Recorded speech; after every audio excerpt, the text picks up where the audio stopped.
Power generators లాంటి వాళ్లకు payables కూడా లెక్కేసుకుందాం. అవి కూడా లెక్కేసుకుంటే debt in the books of power sector corporations Chandrababu Naidu garu అధికారంలోకి రాకమునుపు 26,000 కోట్ల రూపాయలు ఉంటే ఆయన అధికారం ముగిసేసరికి ఆ పబ్లిక్ సెక్టర్ అండర్టేకింగ్స్లో ఆ కార్పొరేషన్స్ పవర్ సెక్టర్ కార్పొరేషన్స్లో 64,674 కోట్ల రూపాయలకు అప్పులు ఎగబాకే. పవర్ డ్యూస్ పవర్ జనరేటర్స్ కానీ కట్టాల్సిన బకాయిలు మరో 21,000.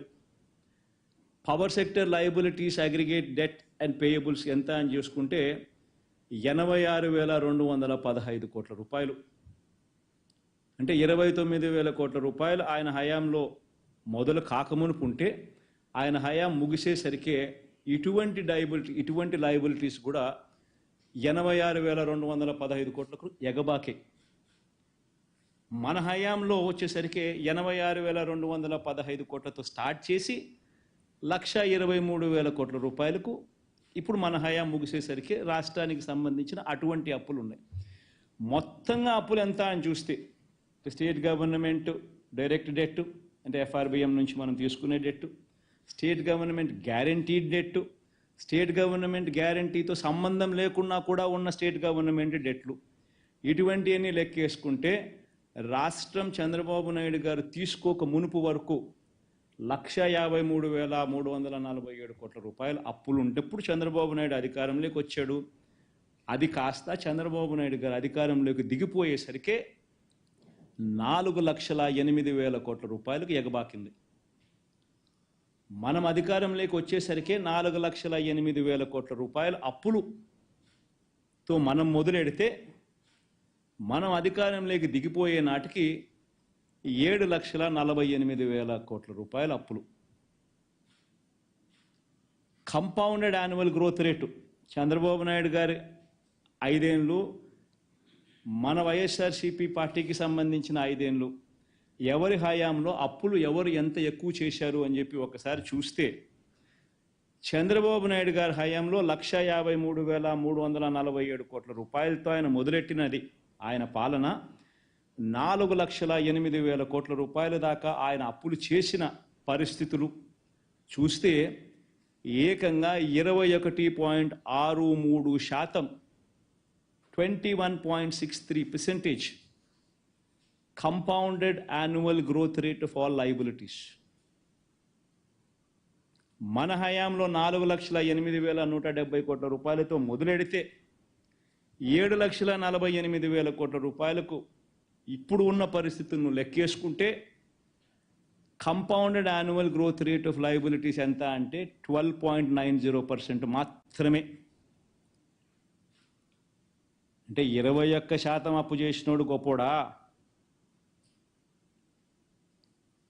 రాష్ట్రాన్ని దాన్ని ఏమన్నాడు, ఏం పదం వాడినాడైనా, రాష్ట్రాన్ని ఆర్థిక ధ్వంసం 21.63% compounded annual growth rate of debt చేసినవాడు ఆర్థిక ధ్వంసం చేసినవాడా? మనము కేవలం 12.9%, అన్నీ కలిపినా కూడా, అన్ని రకాల డెట్స్ కలిపిన మనం ఆర్థికంగా ధ్వంసం చేసిన వాళ్ళమా? అందరూ కూడా ఈ పాయింట్. చంద్రబాబు నాయుడు గారి హయాంలో 1,53,347 కోట్ల రూపాయలతో ఆయన మొదలెట్టినది ఆయన పాలన. 4,08,000 కోట్ల రూపాయల దాకా ఆయన అప్పులు చేసిన పరిస్థితులు చూస్తే ఏకంగా 21.63%, 21.63% compounded annual growth rate of all liabilities.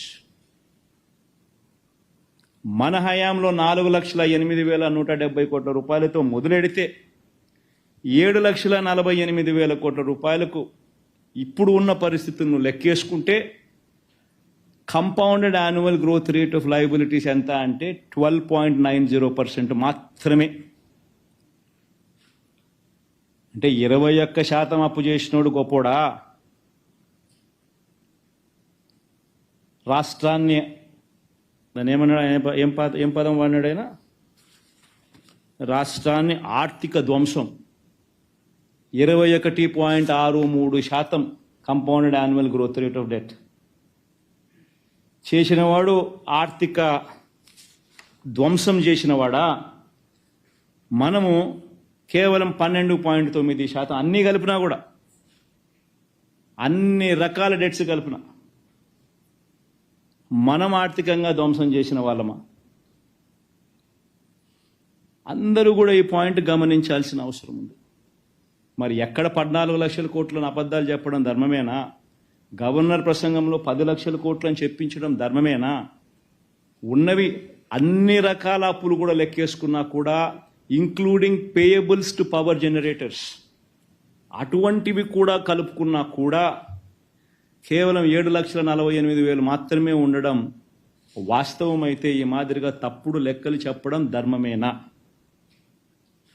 In fact రాష్ట్రానికి సంబంధించిన ఆర్థిక వ్యవహారాలకు సంబంధించిన విషయాల మీద కేంద్ర ప్రభుత్వం రిలీజ్ చేసిన economic survey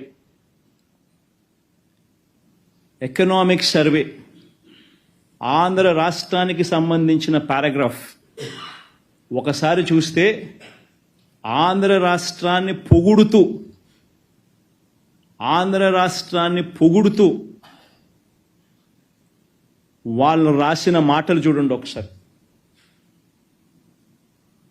state governments continued to improve their finances in financial year 24.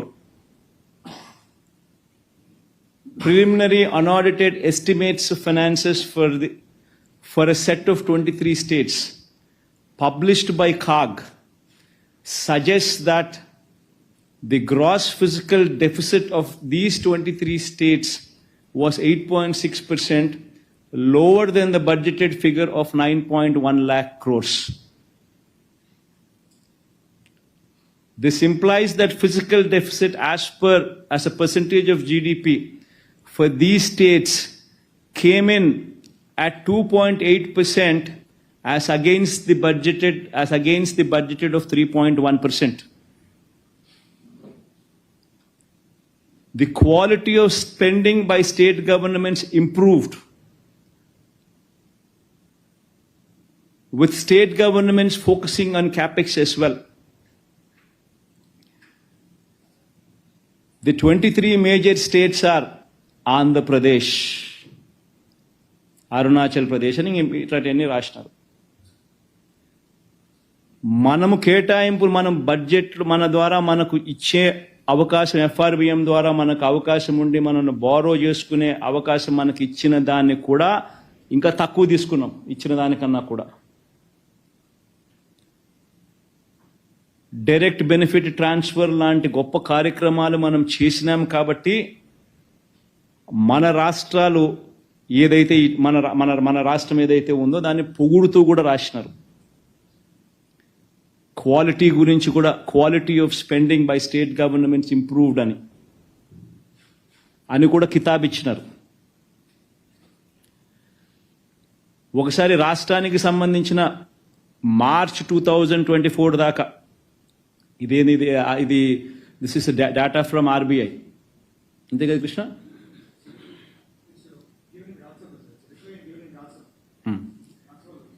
ఇది రాజ్యసభలో ఇచ్చిన రిప్లై.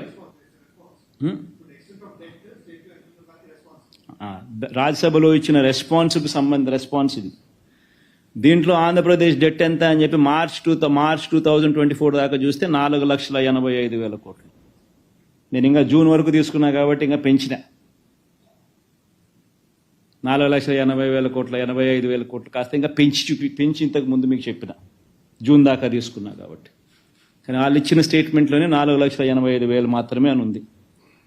మరి ఎక్కడి నుంచి వస్తూ ఉండే ఈ నెంబర్లు? 10 లక్షల కోట్లను ఒకరితో చెప్పిస్తారు, ఒకరితో చెప్పిస్తారు, 14 లక్షల కోట్లని ఆయన అంటాడు, ఇంకొకరితో రాయిస్తారు.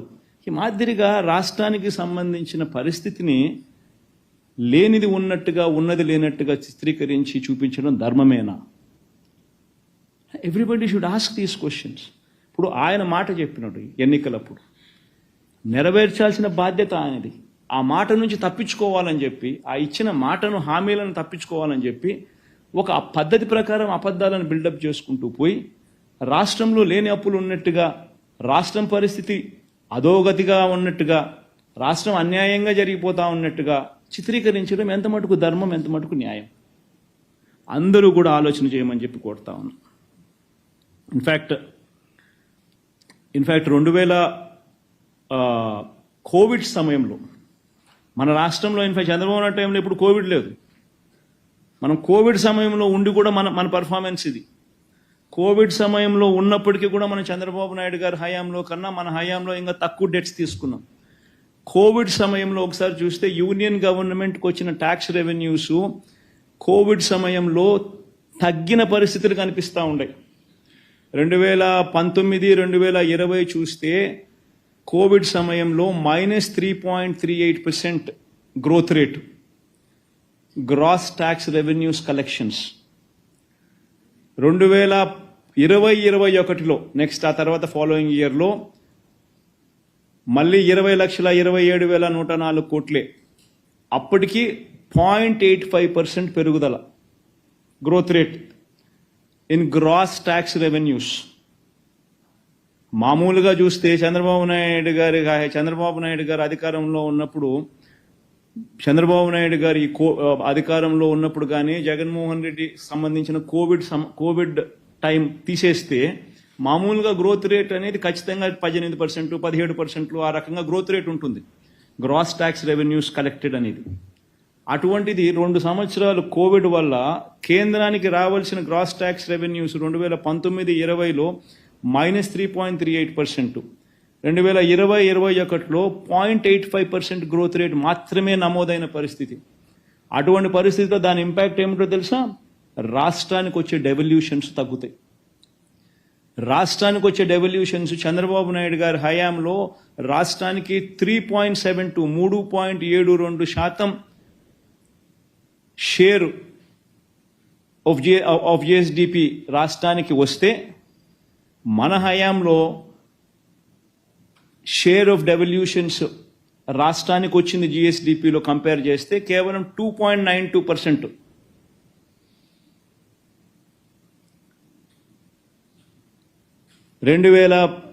ఇది జిఎస్డిపినా జీడిపినా? జిఎస్డిపినా? జిఎస్డిపిలో చంద్రబాబు నాయుడు గారి హయాంలో రాష్ట్రానికి వచ్చిన డెవల్యూషన్స్ 3.72% వస్తే, మనకు కోవిడ్ రావడం వల్ల నష్టం జరిగి రాష్ట్రానికి రావాల్సిన డెవల్యూషన్స్ కూడా అంతకు ముందు 5 సంవత్సరాలు చంద్రబాబు నాయుడు గారి హయాంతో పోలిస్తే రాష్ట్రానికి వచ్చిన డెవల్యూషన్స్ కూడా జిఎస్డిపిలో 2.92% మాత్రమే వచ్చిన పరిస్థితులు తగ్గినాయి మన పర్సంటేజ్ చూస్తే. అటువంటి పరిస్థితి